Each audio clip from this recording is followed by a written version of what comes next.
The first time I looked at Forge World, and I was like, oh, hey, cool, oh, holy, you guys did what?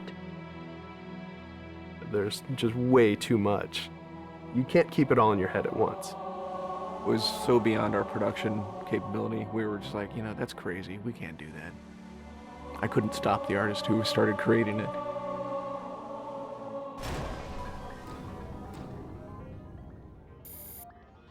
Forge is our editing tool that players can build their own maps. I mean, at its core, it's a map editor. We always had this vision right from the get-go, which is anyone can build anything. Giving the fans the tools, they can take it and run with it and make it their own. Forge World actually started as 5 separate maps. And I said, wouldn't it be cool if, like, you could play this and go over there, and then play over there if you wanted. And Forge World was born. There were a lot of people telling us that, no, you cannot ship this as one big map.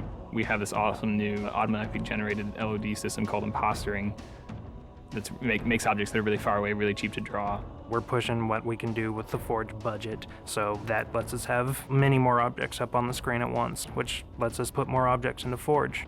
Interesting to take the Banshee or Falcon out for a spin in Forge World. These actually takes a while to get from one into the other. The second you come into this space, you should know that you're on Halo. Our old friend, the Forerunners, come back, because the Forerunners create all sorts of cool, interesting pieces of geometry. We wanted to give people a variety of locations that they could forge in a different way. So a gulch, an island, an interior, a very small outdoor pocket, and then the rock, which was kind of based off Ascension. Let's use a lot of interesting parts in it so that people can manipulate it or we can change it. Why don't we bring back Blood Gulch and carve it all up into pieces so that people can start manipulating it in interesting ways. And then Sanctuary was the other one. The Cage and Paradiso, that's just Chad and I playing with a map editor and actually building cool maps within Forge World. I mean, we were doing that exactly how the fans would do that. we definitely looked at what we did in Halo 3 and said, what can we learn from this? It's one thing to build just a stunning amount of map variants, but like nobody was expecting Forge art, I don't think. Like that was just a completely, whoa, what? The Rube Goldberg machines, yeah, those are everywhere. In Halo 3, it was cool that you could move things around, but it was still kind of clunky. And we're like, we have to make this better. What are some of the tricks that the community is using, and how can we make those not be tricks and just make those be tools? We took that stuff and made it like a real feature. There's normal, phased, and fixed. So normal is like Halo 3 style, you know, it bumps into stuff when you let it go and it falls to the ground and moves around and stuff. And fixed is the same thing, except when you let it go, it stays exactly where it was. And then phased is the coolest because it means that while you're editing the object, it's not actually interacting with the environment. You can put it through a wall, you can put it, you know, through other objects. Which changed everything for Forge, like immediately. It's much easier to build a Forge space. There's snaps and rotates and degrees and units that you can move things. You can be very precise.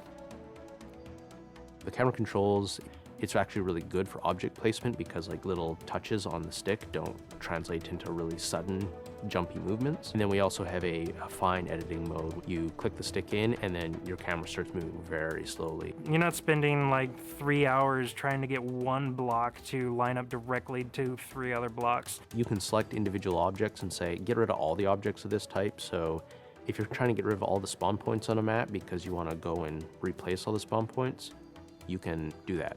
You can do custom colors. You can take these Forge pieces and say, hey, that's blue. So the blue base can truly look like the blue base. Reach's expanded sandbox includes new things like, you know, jetpacks. And if people want to build some sort of 3D map and really make use of the jetpack, they can do that now. Custom game options and Forge go together like peanut butter and jelly. You're able to do things with game types that people might not even expect. My favorite example is King of the Hill, where the warthog is the hill. I'm super excited to see what people do with it when it goes out, because there's so much crazy stuff in there that's amazing. We are shipping maps on the disk that we made in Forge ourselves. So The tools are there. If you have the time and the talent, you can make it. The community is just going to outstrip us and spank us. With the new tagging system, you can save a forged variant, you can post it to your file share, and then you can say, you know, sweet new map. Things that are good are downloaded by a lot of people and passed around to a lot of people, and that makes the really sweet stuff bubble up to the top. I'm looking forward to what the next big community game type is going to be. We realized that Reach was our swan song to Halo, and what better way to do that than to let people do what we've been doing all along, which is creating new cool maps. It's nice to go out with a bang, and this is a pretty big one.